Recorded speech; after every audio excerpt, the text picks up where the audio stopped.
করবে বলছে by 2031। Interest payment তার জন্য একটা বড় খরচ। কত বড় খরচ? বাই 20%। এটা হচ্ছে সরকারের ওই 1 টাকা কোথায় খরচা করছে, ইন্টারেস্ট পেমেন্ট 20%। বাকি সেন্ট্রাল সেক্টর স্কিম, এই যে এনআরইজিএ, অঙ্গনওয়াড়ি স্কিম, আরো যেগুলো আছে কয়েকশো স্কিম, সেটা হচ্ছে এইটা 16 রুপিস। Defence 11 rupees. মেজর সাবসিডিজের মধ্যে ফুড সাবসিডি, খাদ্য, এলপিজি সাবসিডি, ফার্টিলাইজার সাবসিডি, এগুলো প্র্যাকটিক্যালি সব জিরো হয়ে গেছে। এখনো মেন যেটা সাবসিডি সেটা হচ্ছে গিয়ে food subsidy, because of the ration. রেশনে 2 টাকায় চাল দেয় কি করে? চাষিদের থেকে তো প্রচুর টাকা দামে চাল কেনে, তোমাকে 2 টাকায় দেয়, মাঝখানের যে গ্যাপটা সেটা হচ্ছে ফুড সাবসিডি। এই যে state share of taxes and duties 22%।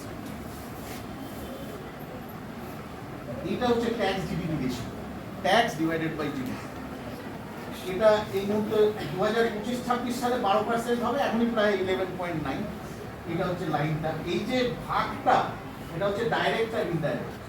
মানে এইটা হচ্ছে পিঙ্কটা হচ্ছে direct tax as a share of GDP, আর ব্লুটা হচ্ছে indirect tax as a share of GDP.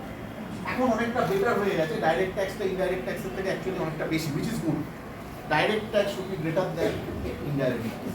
কারণ ডাইরেক্ট ট্যাক্সটা শুধু তারাই পে করে যাদের ইনকামটা ওই থ্রেশহোল্ডের উপরে। ইনডাইরেক্ট ট্যাক্স সবাই পে করছে। একটা যখন আইসক্রিম কিনতে যাচ্ছ তার উপরেও জিএসটি আছে, একটা কি বলবো, 1 বোতল ডেটলের পিছনেও জিএসটি আছে। তুমি আম্বানি না পাড়ার ফুচকাওয়ালা, ডাজ নট ম্যাটার, তোমাকে ওই জিএসটি দিতেই হবে। এই জন্য ইনডাইরেক্ট ট্যাক্স ইজ রিগ্রেসিভ আমরা বলি ইকোনমিক্সের ভাষায়, আর ডাইরেক্ট ট্যাক্স ইজ প্রোগ্রেসিভ।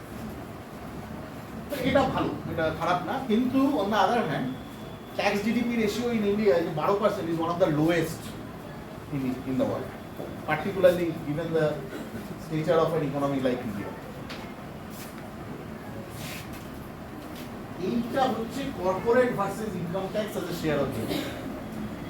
এইটা 2019 সালে ট্যাক্স কনসেশন দেওয়া হয়েছিল, বললাম ঝট করে কমে গেল। 2020-তে কমে গেল এবং তখন থেকে ইনকাম ট্যাক্স কালেকশনটা বেশি। এইটা হচ্ছে ইনকাম ট্যাক্স, তারপরে কমলো, তারপর ফাইনালি এখন অনেকটাই গ্যাপ হয়ে গেছে।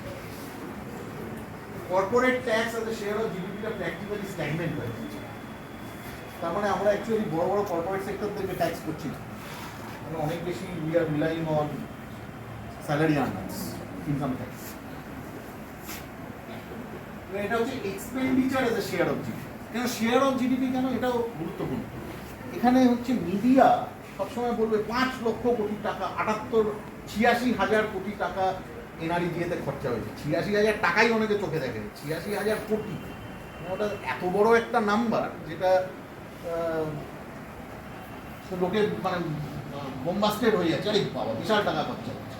তার জন্য